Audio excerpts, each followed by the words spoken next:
Ewan's a host, so he's recording. Recording has started. Thank you. So, hi everyone. Thank you all for coming to the Speak Up event.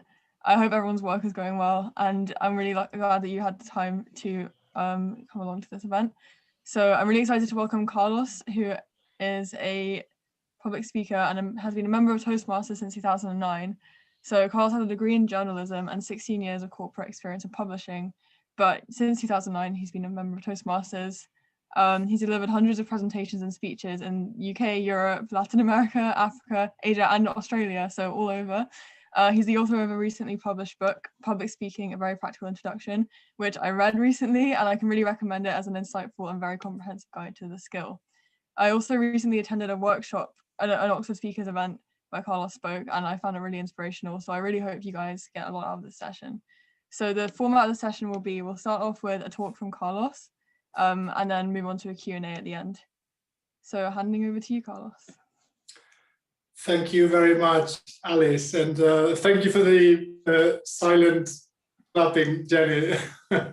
It's nice to see those Toastmasters customs imported into this session. I'm going to share my screen with you to begin with. If Ewan can allow me to share my screen, Ewan, I think you need to go into the settings and allow everybody or allow members to share, and I will be able to share my screen with you because I want to show you a few slides as I talk through the various experiences and techniques and tools that I want to share with all of you today.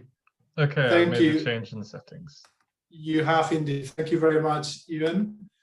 And I'm gonna begin by saying that, as you will know, my name is a name with a very English origin, Carlos Gimeno. No, it's not. I was born in Spain 42 years ago, and I have had the privilege and the pleasure of living in Oxford for the last 16 years. And I'm here today to speak with you about public speaking because, as I said earlier, I do believe that public speaking makes a difference. I do believe that public speaking is a fundamental skill to master and practice in life, both personally and professionally. And I'm here today to speak about public speaking because I love it and I have lots of fun with it, and I'd like to share the fun and the excitement. You'll see at the bottom of the screen the URL for my website where you can find more information about myself and my services, but you will also find my blog where I write about public speaking and public speaking related topics on a regular basis. And today I'd like to cover three elements and three elements only. We only have an hour together. I'd like to cover everything I know about public speaking, but that would take me days, if not weeks. So I'm going to focus on the three things that I believe will make a difference to you, to your public speaking, and then three things, three elements, three components that I feel you can apply to what you do and what you say starting tomorrow. So I'll cover values and purpose, which is not directly related to public speaking, but it is in a way, and I will explain further in a minute. Then I will share with you three key tools that anybody who says anything should apply to verbal communication and public speaking specifically. And finally, a call to action. So there's something you can take away with you, something you can apply and start practicing straight away. As Alice said, there will be a Q&A at the end, but we are like a small group of friends today. It's not a massive group. We don't have 60 or 100 people, which means it doesn't have to be too formal or too rigid or too serious. You can stop me, ask me any questions you like, make any comments you like, or make any contributions you'd like to make. So feel free to stop me and ask at any time. For a long time, I've been almost obsessed with public speaking. And everything I speak about to friends, family, and colleagues is public speaking. And recently, I realized that public speaking is indeed very important, but there has to be something else to it. There has to be something around it. There has to be something that the public speaking becomes the vehicle for, the instrument for. And in my case, the one thing that I'm very interested in, and the one message that I'd like to begin my session with you today is values and purpose. And this is very important because it will have an impact on everything you say. It will have an impact on how you say it. And it will have an impact on why you say it, whether it is during a speak up meeting or at university, a job interview, or at work when you do find a job eventually. And values and purpose are very important because they drive our behavior, they drive our actions, and they drive our relationships. So I'd like you to take some time, not necessarily now because we won't have time, but when this session finishes and you have some time to yourselves, I'd like you to grab a piece of paper and a pen, cup of tea if you need one, and ask yourself, what are your values? This is a massive question, and there isn't an easy answer or a quick answer. It's taken me several years to find my own answer to that question. But I think it's important that you go through this exercise as soon as you can, because it will become the foundation of your public speaking career, your academic career, and more importantly, your professional career. What are the things you believe in? What are you passionate about? What are you interested in? What are the values that guide relationships with families, friends, and colleagues? And that exercise of value assessment or value finding will take you onto a second stage exercise, which is almost as important, which is to find your purpose in life. Another massive exercise, another massive call to action here for all of you, but one that I believe is very important. And let me explain why. When you were little, your parents told you that you had to go to school, and you did. And then when you finished school, your parents told you that you had to go to uni, and you did. And next, for the younger amongst us today, your parents or your network will tell you that you have to find a boyfriend or a girlfriend, get married, have a family, go to Cornwall on holidays, and then repeat ever after until you retire and die. I know it's not like that for everybody, and it shouldn't. But what I'm trying to say here is, when we're little, we are given a script that is written by Western society, and that we all follow almost blindly. We rarely stop and think, why am I going to school? Why am I going to university? Why am I getting married? Why am I doing the things I'm doing? And my message to you today is worth stopping and thinking, is this what I really want to do with my life? Is this what I want to look back to when I'm 90 or 95 years old? Is this what I want to be my legacy? What do I want to do with my time, with my skills, with my experience, with my network? This is going to take you time. If it doesn't happen during the first attempt, that's okay. Try a second time, try a third time. But you need to identify your core values and your purpose in life. If it takes you a day, great. If it takes you 5 years, fine. The important thing is to begin that journey of self-discovery, self-assessment, and purposefulness. And you may be thinking, hang on a second, Carlos, I thought this was a session about public speaking and speaking well and speaking properly. And it is, but what you say and how confident you come across and how clear you come across and how eloquent you come across will be to a degree determined by your values. and your purpose and how you show up and how you show yourself and how you treat people and the things you talk about. This is why values and purpose are so important.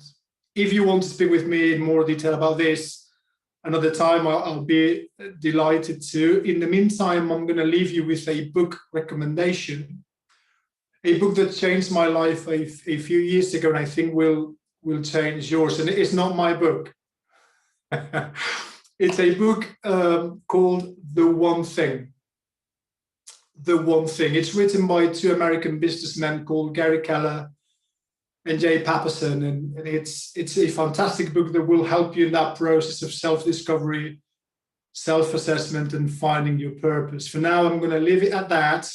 But if you want to speak about this more with me, feel free to contact me at a later time.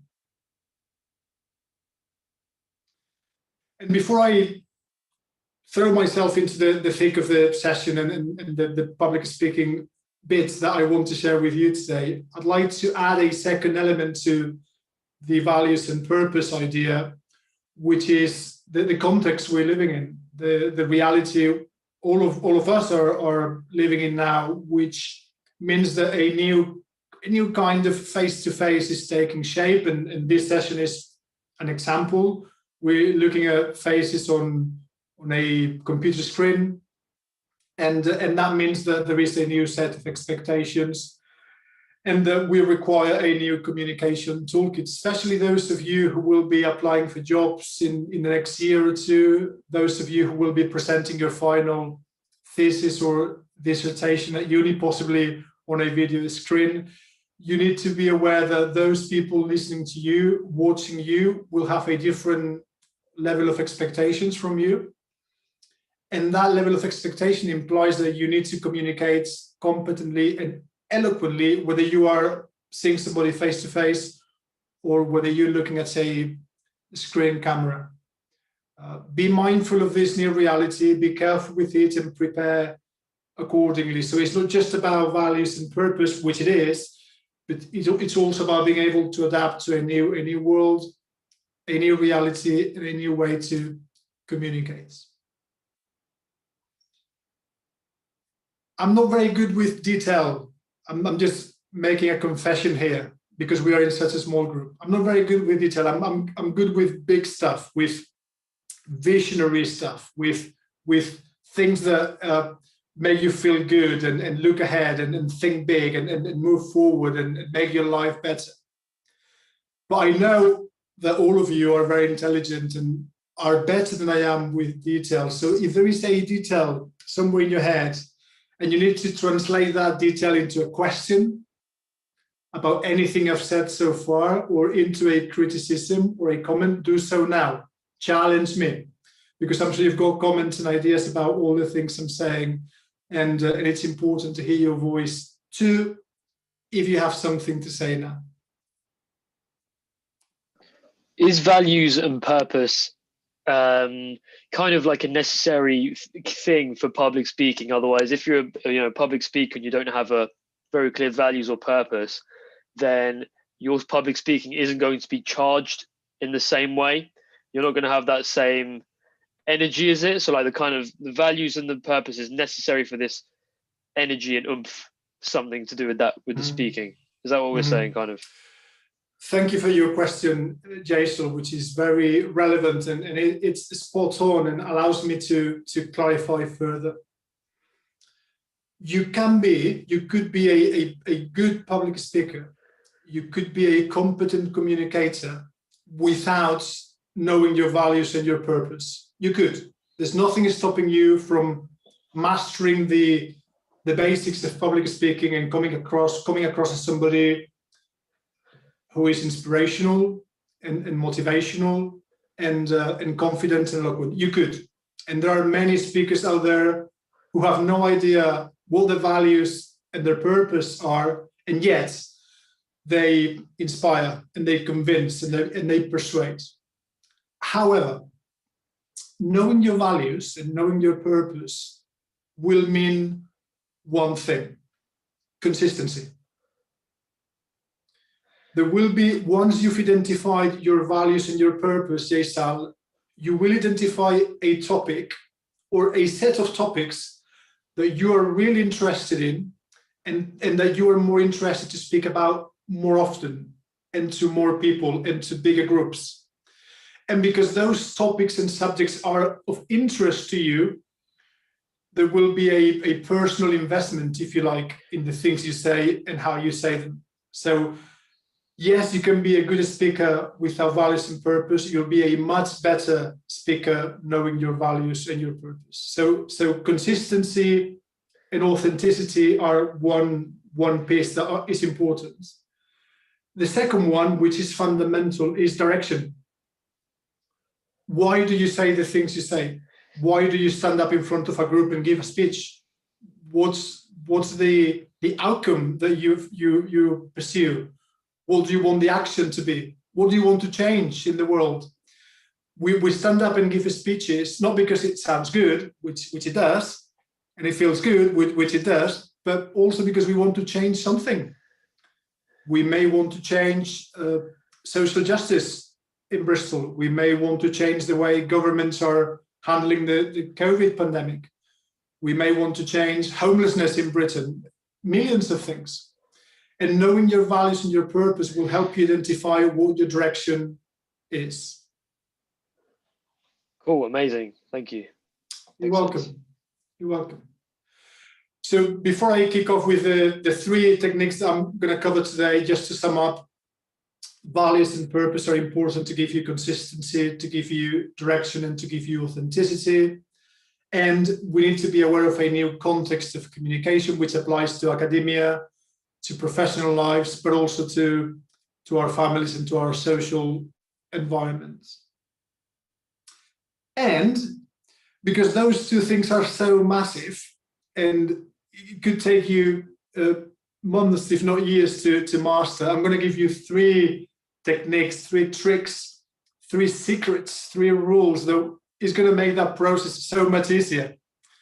And nobody else, or almost nobody else, knows them. So you're going to be ahead of the game from today onwards.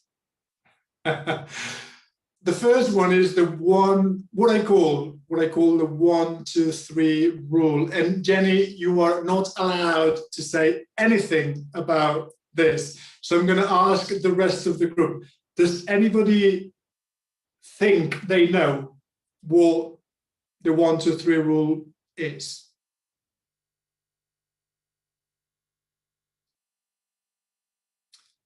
Alice, Charlotte, I think Charlotte was with us as well. Matthew, any ideas, any guesses? Try anything. Posture, having a straight back.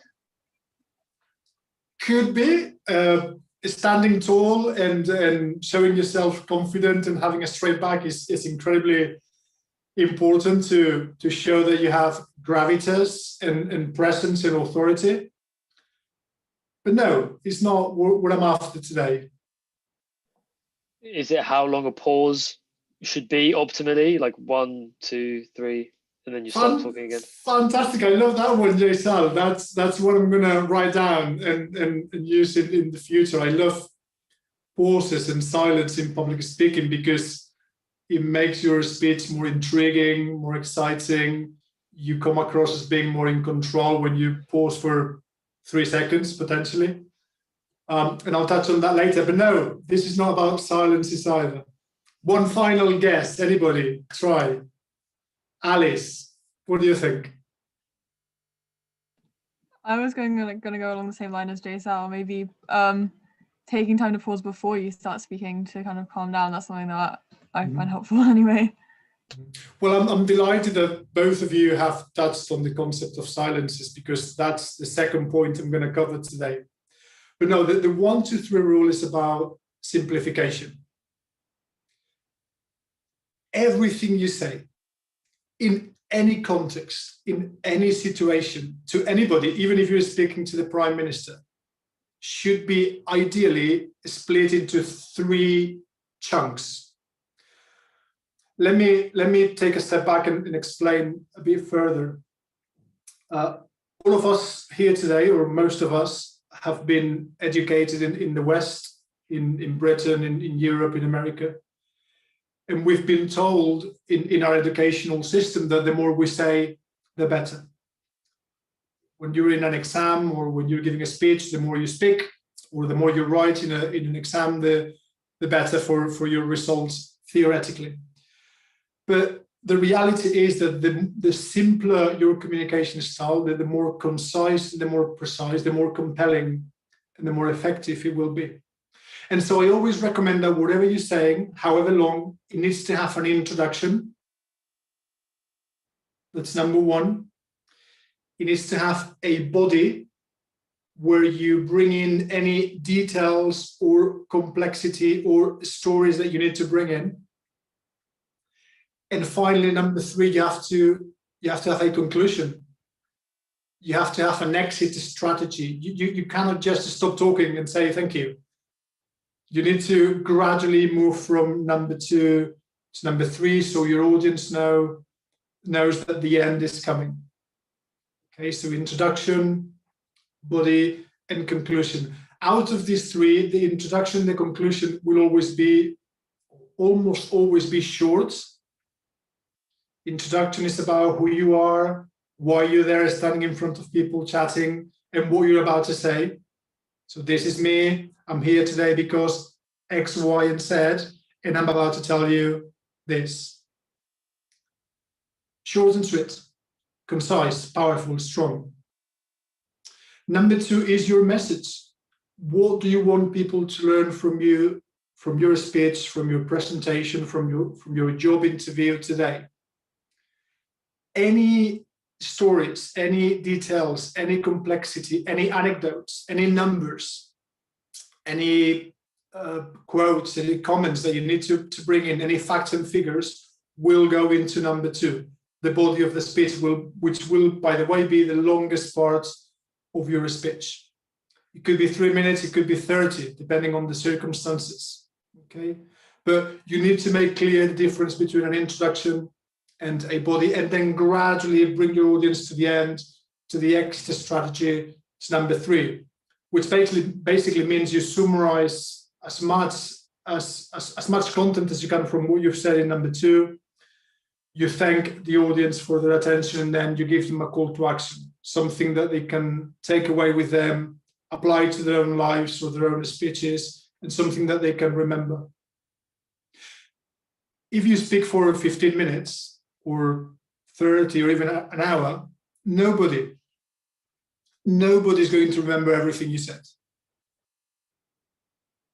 You'll be lucky if they remember 40% of what you said.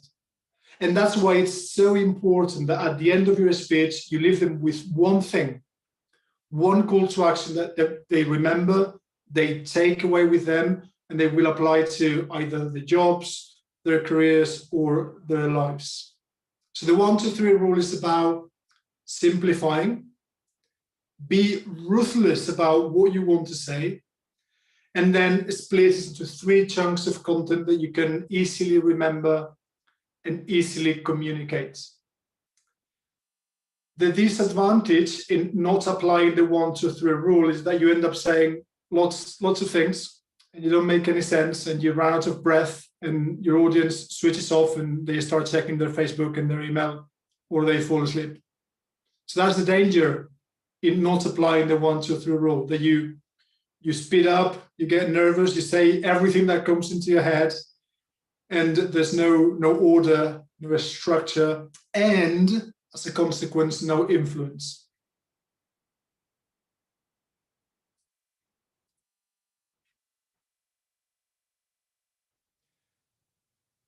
To talk about body language and silence in public speaking sounds a bit strange, doesn't it? Because when we think public speaking, we think of words, we think of speaking, and we think of communication and interaction and charisma and inspiration and motivation.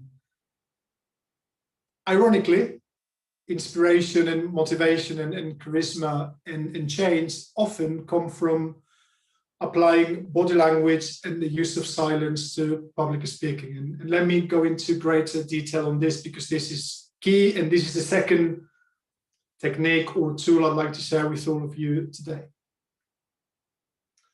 Let me begin with body and body language.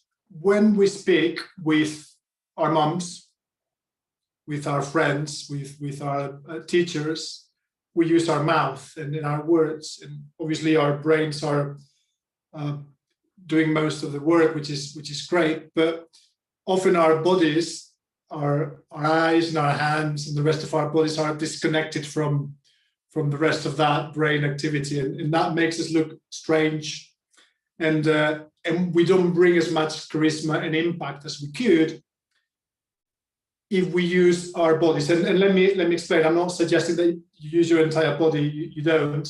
But there are two things that are incredibly powerful when you communicate, and those are your eyes and your hands. When you speak, you need to make contact with people, eye contact with people. And if you are on a Zoom call like we are today, you need to look straight into the camera. It will give the audience the feeling that you are communicating with them individually and personally. And again, it will bring that aura of personal approach and authenticity. It's not easy to look at the camera all the time. So you may need to look down at the little windows on the screen on the right or on the left or in the center. But even when you're on camera, it's key that you use your eyes. Sometimes you will open them to emphasize something important you're saying or something you want the audience to remember. But if you don't communicate with your eyes, you might as well be a robot. Your eyes are so important. They convey emotion, they convey sincerity, and they provide your words with more weight. So open your eyes and talk with them, because they are important, okay? If you're face-to-face, that's easier. If you're on camera, try and look at the camera sometimes, and some of the times of the little windows and boxes on your screen. If you're in a face-to-face situation, it's key that you look at people in the eye. Not all the time, because you may put them off. If you look at somebody in the eye all the time, they may begin thinking, what's wrong with me, or what's wrong with him? Why is he looking at me all the time? So be careful with this. But if you've got a group of people in front of you, it's good to look at the right first, and then center and left, and then go back, left, center, right. If you are in a job interview, those of you who will be applying for jobs soon, or presenting a thesis or a end of degree dissertation, you need to look at people listening to you in the eye. If you don't, they will switch off, they will disconnect, you won't have as much impact. Again, don't look in the eye all the time, but make sure that you make contact, back to your notes if you have any notes, and back to them. And that back and forth game will make you come across as in control, personal, natural, and likable, because we like people who make eye contact with us. If you look at the floor, if you look at the roof, they will start thinking, is he really speaking with me? Why is she here? Why should I listen? Okay. So eyes first of all, and second of all, your hands. These are probably the most powerful communication tools you have at your disposal. You only have to watch speeches from politicians to realize the power of using your hands. If you want to bring in weight, drama, emphasis, gravity, intensity, and urgency to what you say, use your hands. If you are unsure about how to use them, you can do two things. Don't use them at all, because if you don't know how to use them, you will end up doing something like this, which is distracting and looks funny and strange. So you can just leave your hands by your body. Occasionally, if necessary, you can possibly, although it's not highly recommended, but you could clasp them in front of you and just use them like some teachers do use them, just to control their nerves. So you hold your own hands to stay in control and control those nerves. That's fine. But one thing you could do, and this happens before you speak, is to, if you're writing a presentation, or if you're writing a speech, or you're writing or preparing for a job interview, think about the moments in that speech or in that interview or in that presentation or in that meeting when you want to give something emphasis, when you want to make a point that is really important to you, that you want people to remember, that you want people to take action upon. So beforehand, when you're home, think about the points, the arguments, the elements in your speech or in your presentation that you really want to emphasize, and then decide how you're going to use your hands to support those points. It may be 3 times in a 15-minute speech, it may be twice, it may be once, it may be counting like I'm doing now. But think beforehand when and how you're going to use your hands. If it's twice, fine. If it's 10 times, great. If it's none, that's fine. But you have to be clear in your mind about what you're going to do with your hands before you stand up and speak. Otherwise, you will end up with a distracting style, which nobody really wants. Okay, I know this takes practice. It's good to experiment in what I call danger-free situations, namely speaking with your mom or your dad or your brother or sister. So begin to experiment with how you use your words when you communicate with people.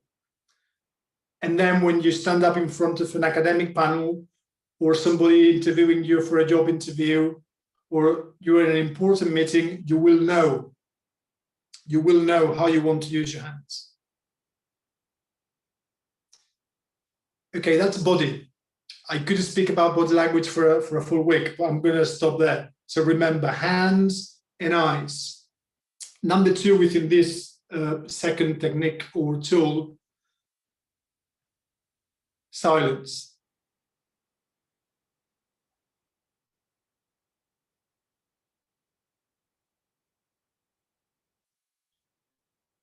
When you stand up and speak, what do?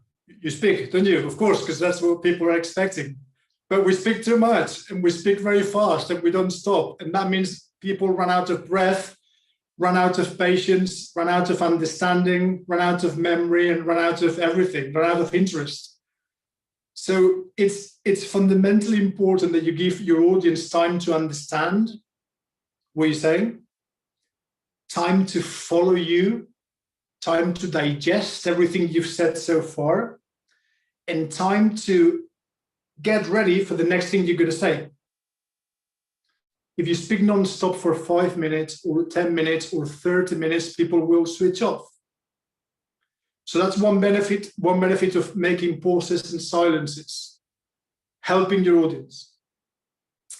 The second fundamental benefit, and I've counted as many as 10 benefits when you make pauses and silences, but I'm not going to cover all of them today. The second benefit in making a pause or bringing silence into your speech is that you appear to be in control. You don't have to be talking all the time to convey authority. You have the gravitas and the strength and the purpose and the values and the conviction and the belief in what you're saying to be able to stop for 3 seconds or 6 or 40. If you, Jenny and Alice, you will have read about this in my book, but if you Google Benjamin Netanyahu's silence at the United Nations speech, you will understand what I mean. I think it's a 40 plus seconds silence pause in a public speech, and it's terrifying, but it's so powerful and so efficient. And that's the second benefit that making pauses and bringing silence brings to your performance: authority, gravitas, being in control. If you talk, the people listening are thinking, he's lost the brakes, he's out of control, and he's going to crash. when you are in front of people talking, you're nervous. It's not easy to stop because you are thinking about a million things at the same time. It's not easy to stop for a few seconds and then regain your chain of thought and begin again. And that's why, again, like with body language, I recommend to practice in danger-free situations, family, friends, or when you walk into a Starbucks and you order a cappuccino. Playing with public speaking techniques at Starbucks sounds a bit extreme and geeky, but it's great because, you know, the lady at Starbucks or the boy at Starbucks is not going to have much of an influence in your career or in your life, but the people interviewing you for a job will, your family, some of them will, and those in academia will too. So practice in danger-free situations with eyes, hands, and silences. And when the higher stakes situations come across, you'll be ready. Before I move on to technique and technique number 3, and the final technique I'm sharing with you today, do you have any questions or comments or doubts or ideas?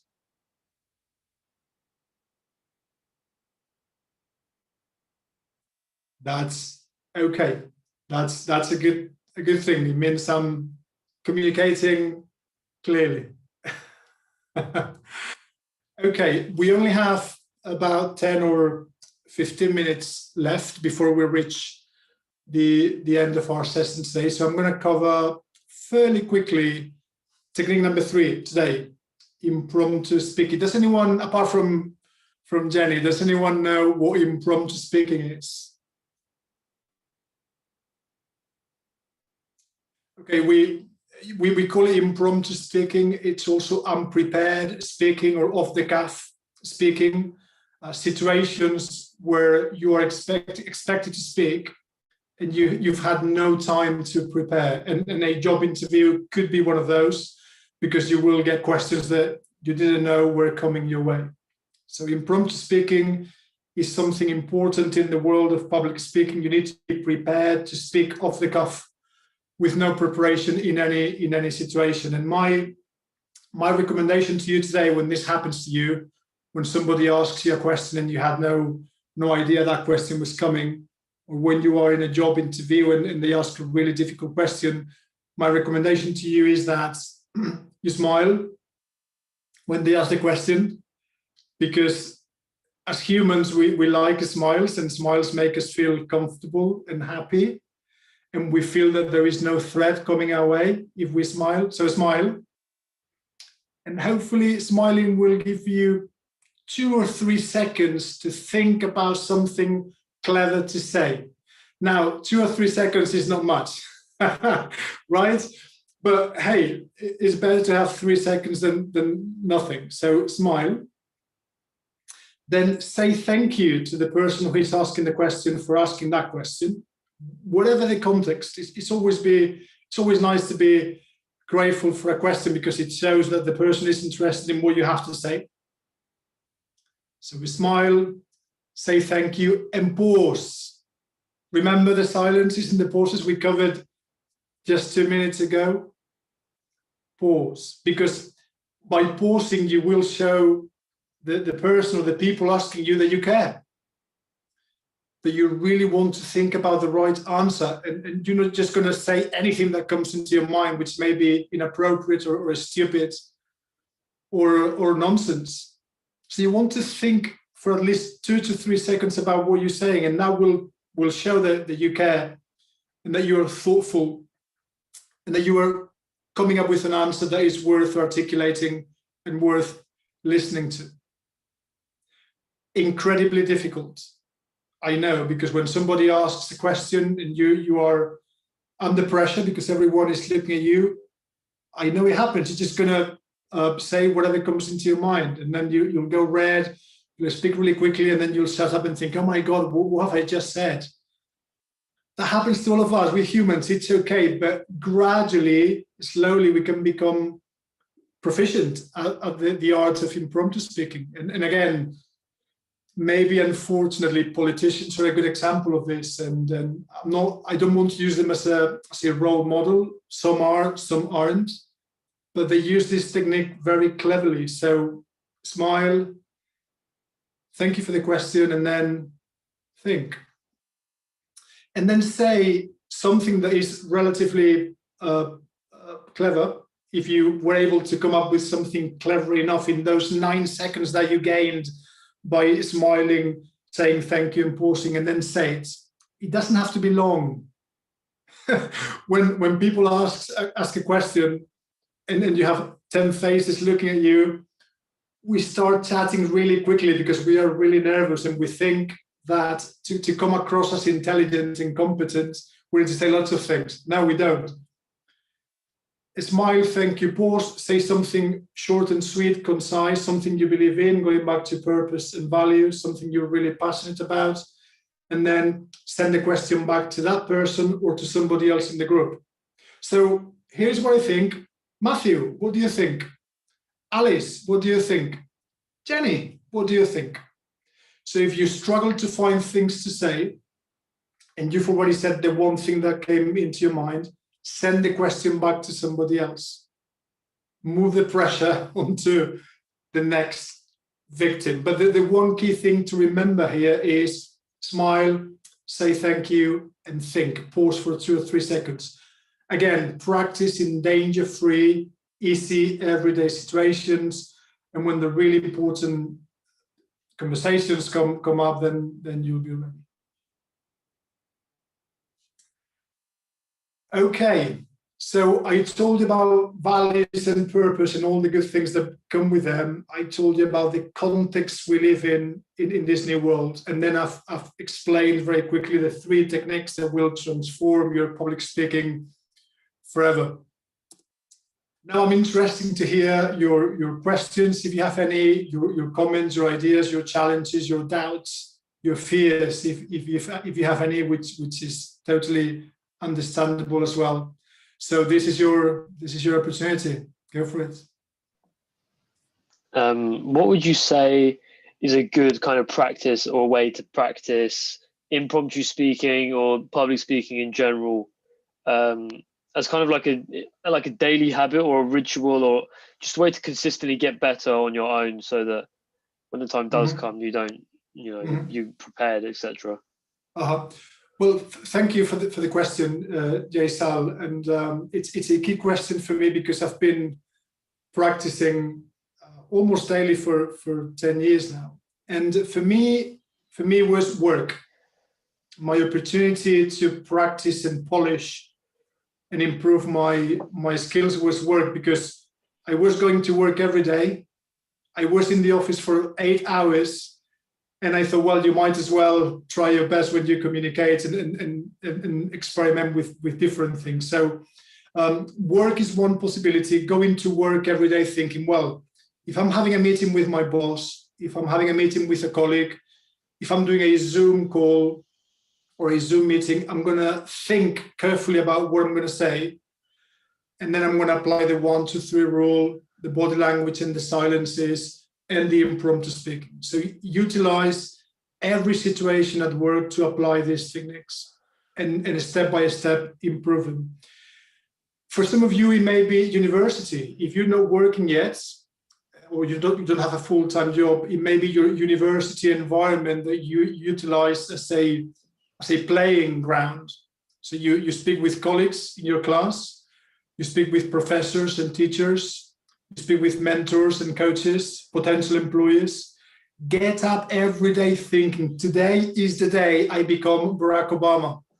From a public speaking perspective, right? Today is the day I become Tony Blair. From a public speaking perspective. Today is the day I become Martin Luther King. From a public speaking perspective. I'm going to think about the things they want to say because they comply with my values and my purpose. I'm going to craft them, and I'm going to be very deliberate about what I say and how I say it. The 1, 2 thing, the body and the silence, and the impromptu, the saying thank you, the smiling, the pausing. So work, JSAL, or university. If you are as obsessed with it as I am, you would take it to any situation you're in any day. ordering a coffee, chatting to the cashier at Sainsbury's, bumping into somebody you know on the street. Any verbal interaction you have is an opportunity to polish, to play, to flirt, to improve, to practice, to experiment, to make mistakes. Any conversation you have. Now, some of my friends tease me because they see how I'm applying the 1, 2, 3 rule, or how I'm using my eyes or my hands when talking to them. Carl, stop it. We know you're experimenting with us, but that's okay. They are your friends. They won't care. Practice on every single conversation you have. Right. How would you say to practice the 1, 2, 3 rule with, say, the cashier at Sainsbury's? How would you go about that? Well, you could turn up at the counter and say to her, "Good afternoon. How are you doing? My name is Jay Sal, and this is my shopping today." That's number one. If you want to simplify it, just say, "Good afternoon, young lady. My name is Jay Sal. How are you doing?" That's one. You introduce yourself. It can be long or it can be brief. An introduction. Hello, how are you? Number two, how was the day today? Are you going back to normal opening hours? Are you doing anything interesting tonight? Although that could be misinterpreted. But anything that you feel would add value to that person's day, anything that you feel will make that situation a bit more human and natural and personal. And questions are always a good idea. Okay? Asking questions are a good way to cover number two in an everyday situation. Okay, so you introduce yourself, you ask a question, and then the end is easy. Thank you very much for your help packing. I hope you have a good day. I'll see you next week. Cool. Intro, question, thank you, and goodbye. Cool. Ewan, you had a question, I think. No, I was just waving. Okay. Is that because of the time? No, it wasn't. You were just applying the body language technique of just explaining. You were waving to us. That's fantastic. Any other questions? Anybody or any comments? Yeah, I had a question. Alice, go for it. So I don't think I've ever met anyone who's as passionate about public speaking as you, and I just wondered where that came from and what inspired you to get into public speaking in the first place. Well, the two men that have influenced me the most, and unfortunately they are men. There are fantastic women public speakers, but in my experience, they happen to be men, and they fired me up, and they increased my motivation and my energy and my ambition ever since I met them. And those are Tony Blair and Barack Obama, mainly because they came from very, very humble origins. And they worked their way up politics and society and wealth precisely through their words, crafting everything they said and how they said it. And I think that's an incredible story, to be able to move from where they were as children to where they were as successful adults is incredible. I then took those lessons I learned from them to my career. I started working for a publisher in Oxford as a junior sales executive, making not very much money. And I soon realized that if I wanted to climb the ladder, if I wanted to go up to the top of the food chain, I needed to practice every day and become the chief executive and become the managing director and become the manager, even if I wasn't any of those, and speak and behave and craft my words as if I was one of them. So in a way, I was playing Tony Blair and playing Barack Obama in silly meetings in a publishing company. But that's what got me going and got me fired up and motivated. And inevitably, Toastmasters played a big part in that. I joined Toastmasters in 2009, as you said, Alice, and running Toastmasters in parallel to my Tony Blair, Barack Obama admiration in my professional career was a powerful combination. Just building on from that, sorry, Jenny. I No, was go going to ahead, say, was there ever a time when you felt not very confident about speaking, or have you always found it? Because you Many. seem right now like you find it very comfortable, which is nice. Thank you. I'm pleased to hear that, Alice. Thanks for the feedback. There is a long way to go. I need there are lots of improvements to make for me, lots of practice to do in years to come. But yes, there have been many times when I've felt inappropriate or weak as a speaker, or nervous. Yes, there have been times, and what I felt initially was disappointment and frustration, and even anger with myself. But then energy and motivation to correct those mistakes and become better again and more energized again, and continue to evangelize, if you like, again with my values and my purpose. And that's why this is so important. If you know what you believe in, if you're really passionate about something, those setbacks you will get over soon, because you are so confident about what you believe in, and you are so driven by those values and that purpose, that those setbacks are actually good things, because you feel you're learning and getting better and stronger every day. But yes, countless times, Alice, when I felt I didn't do a good job, and still lots to learn. That's very inspiring. Thank you. You're welcome. Carlos, can I key into that point you made about male speakers and female speakers? I think there's something really interesting in that to me, in the sense that, for instance, Margaret Thatcher was renowned for being taught to train her voice to a third of an octave lower in order to give herself more authority. And I actually have a sheet of YouTube links of women who I think are inspiring speakers, and it's something I'm still on the search for, is to find that authentic female voice in the room, which can often be, to be honest, in the rooms that I stand in, I can be one of just a few female voices. So I'm really interested in any tips that you have on that, or any people that you would point towards. Well, because of my interest in, first of all, Jenny, let me say that I share with you the interest and the concern, the interest in that male-female speaker situation we face, which goes alongside the women's rights movement and the fight for equality in general. My take on this is that historically most prominent speakers have been male, because of the way society is orchestrated, and as a consequence of that social setup, it was almost impossible for a competent speaker who happened to be a woman to rise and shine. That is beginning to change.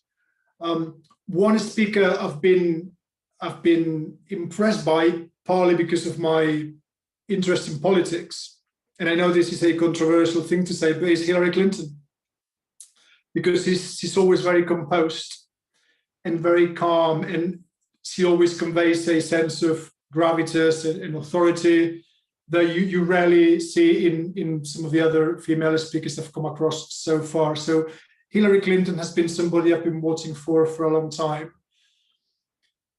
In more recent times, and I know this may sound a bit topical, but it is true because it was impressive.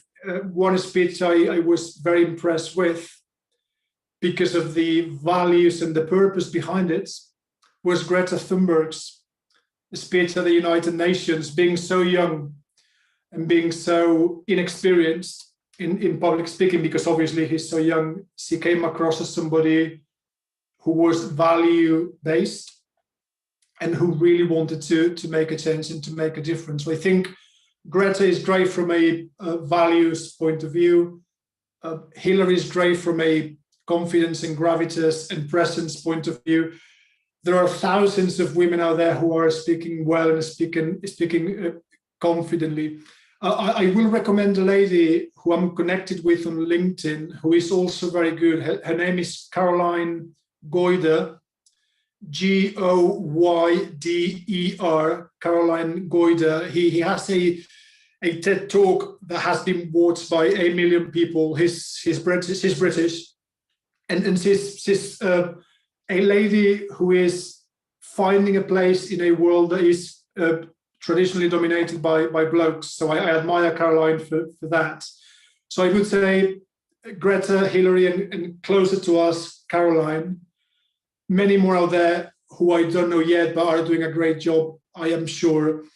My hope, Jenny, my desire, and we've got Alice and Charlotte here today with us, and yourself, Jenny, is that more women will stand up, raise their voices, and say, I've got something to say. And you're going to listen, whether you men or women. And they're going to apply the 1, 2, 3 rule, the body language and the silences and impromptu speaking techniques I've described today, because that will help them flourish, succeed, and communicate who they are. Thank you so much. What a brilliant answer. Thank you. You're welcome. You're welcome.